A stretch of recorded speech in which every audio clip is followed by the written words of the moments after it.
There's little doubt to the fact that video games are the ultimate form of art, stirring together elements of cinema and music with interactivity to create experiences like no other. It's not easy to coalesce those elements to create something spectacular, but when developers manage to do just that, we get scenes and moments that remain etched within our memories long after the credits roll. Ghost of Tsushima, Jin kills his uncle. You are my son.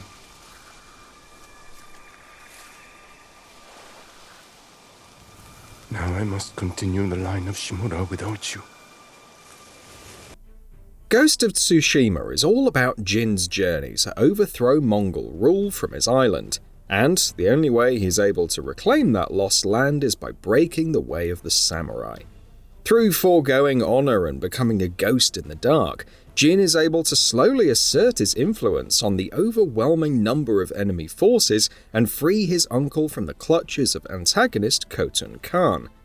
Once all is said and done, Lord Shimura has no other choice than to punish Jin for breaking the samurai code, which inadvertently leads to an amazing boss fight sequence.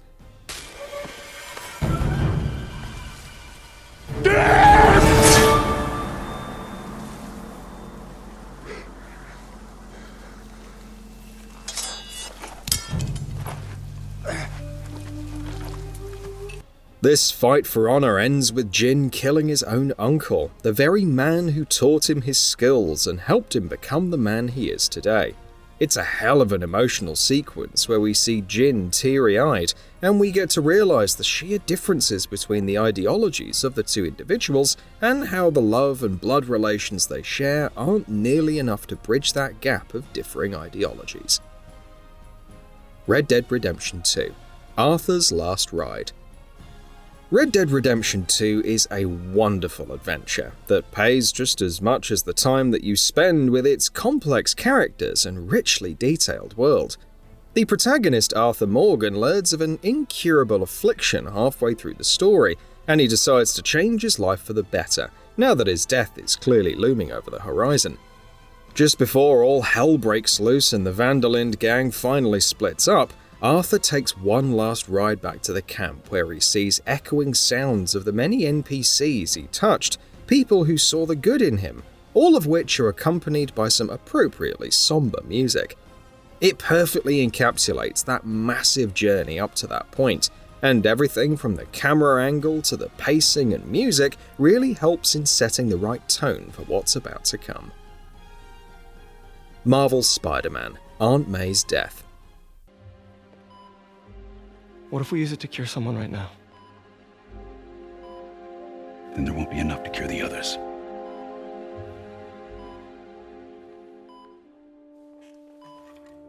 I'll give you a few minutes.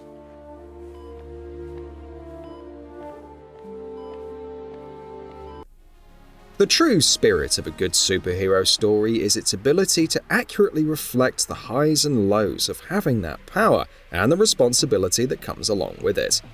There's no shortage of moments that represent the amazing strength of Spider-Man in the 2018 game, but the moment that's perhaps the most special represents his helplessness instead. After Dr. Octopus unleashes the Devil Breath all over the city, Peter is able to recover an anti-serum, but finds himself facing a difficult dilemma. He can either choose to save a dying Aunt May with that anti-serum, or save that for the greater good of the city. You're gonna be okay, ma'am. I've got the cure right here. Take off your mask. I want to see my nephew.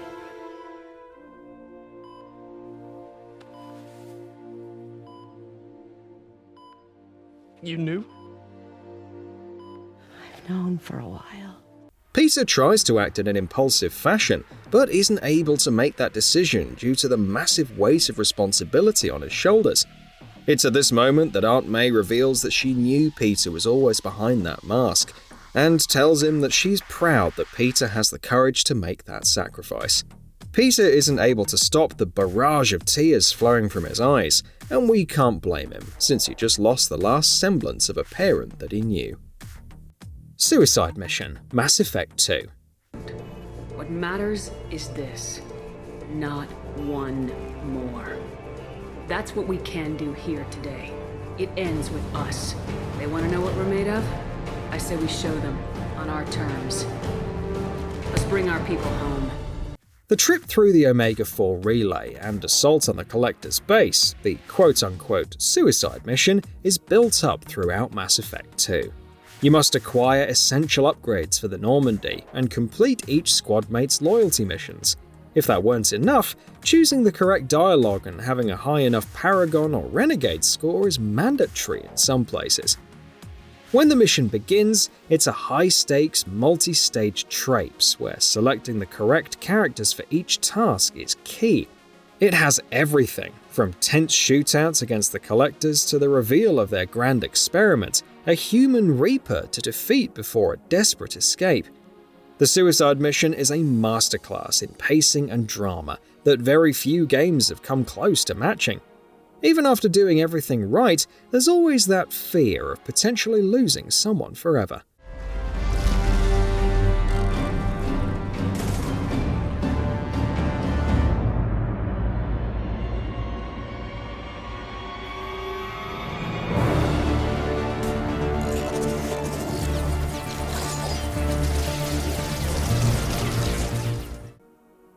Lee's death. Telltale's The Walking Dead Season 1.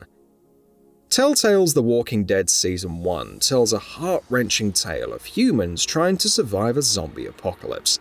At the epicenter of it all is Lee Everett, a convicted murderer who gets another chance at redemption thanks to the apocalypse. Lee ends up forming a close bond with a young girl named Clementine and goes to any length to protect Clem. And when Clem finds herself in danger, Lee immediately thrusts himself into the deep end to rescue her, but gets bitten by a walker as a result. At the end of the aftermath lies Lee bleeding and Clementine there with him. Knowing of his imminent fate, Lee asks Clementine to kill him so that he can never turn into a walker and free him of his misery. It ends with Clem shooting Lee, killing him in a really emotional scene as she walks away with Lee's corpse lying lifeless on the ground.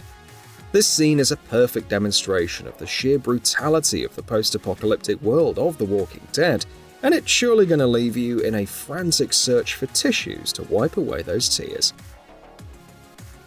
Metal Gear Solid 3 Snake Eater. Naked Snake kills the boss. Hideo Kojima is a big lover of cinema, and his love for the medium shines brightly in the cinematic presentation of his projects, most notably Metal Gear Solid. The series has no shortage of emotional moments, but the ending to Metal Gear Solid 3 Snake Eater has to be one of his best works to date.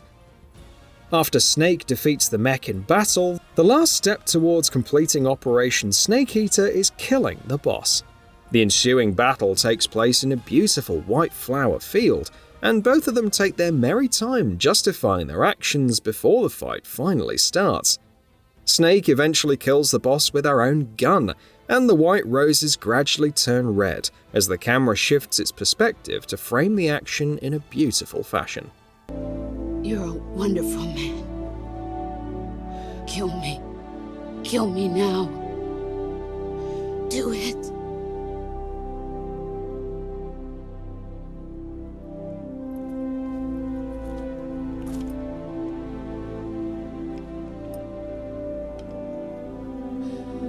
There's only room for one boss and one snake.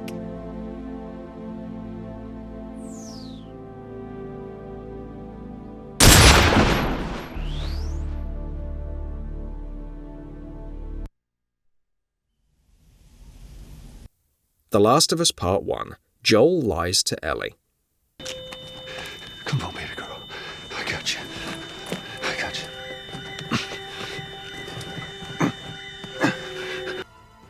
The Last of Us Part 1 is an emotionally charged tale about Joel and Ellie embarking on a massive trek across a post-apocalyptic America, and that ends with what is easily one of the best scenes in all of gaming.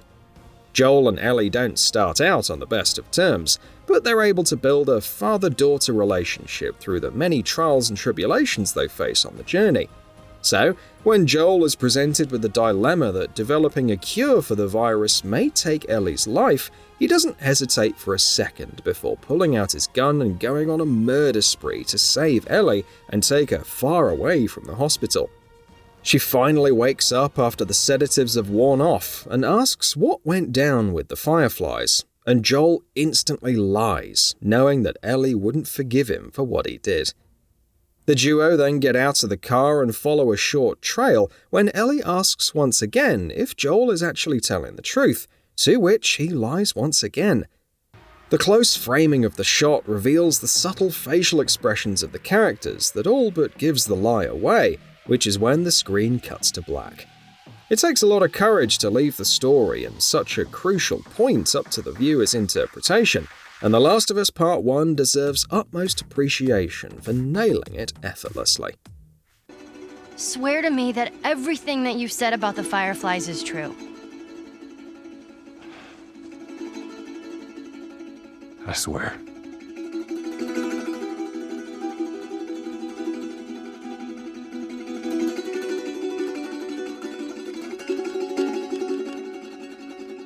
Okay. Gears of War: Dom's Death.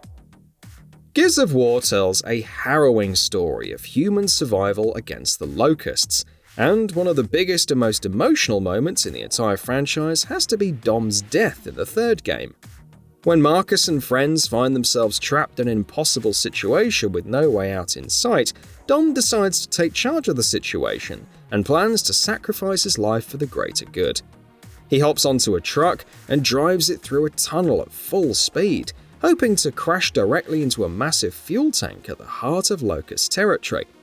The ensuing explosion kills all enemies in sight, and Dom's sacrifice gives the team just the leeway they need to survive that battle and escape. It's a heart-wrenching scene that's shot beautifully, and the melancholic tunes of Gary Jules' Mad World fit this sequence to a T. Uncharted 2: Among Thieves: The Train Ride. Choreographing a great action scene is no joke, and it's all the more difficult in video games, since the player's actions will ultimately move the scene forward.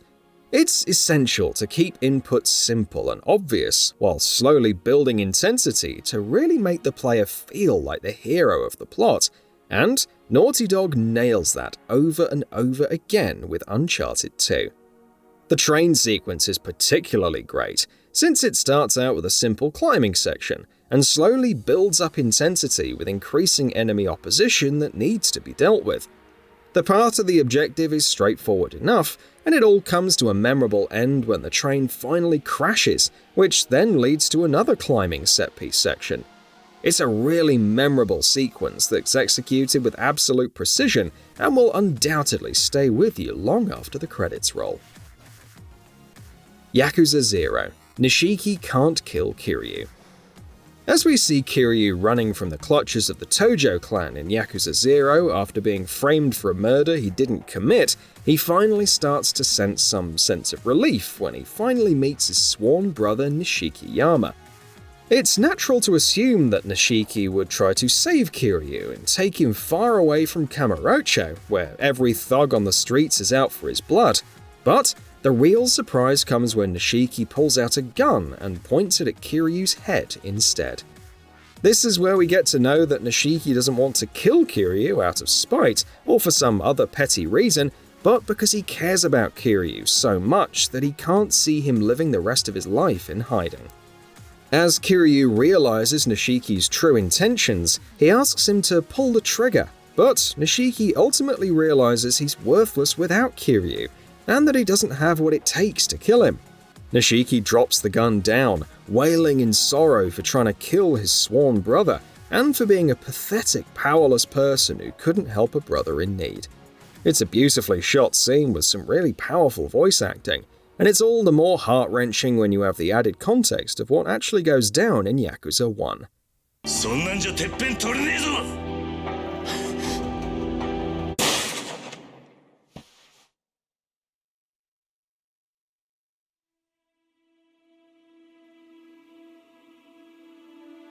どうしたしっかり狙えよまだ死んでねえぞ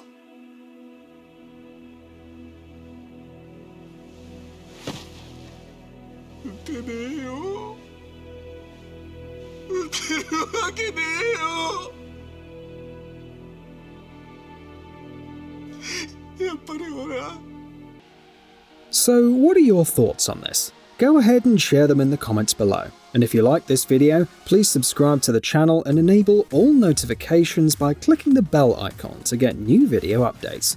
We upload every day and would really appreciate your support. Thanks for watching.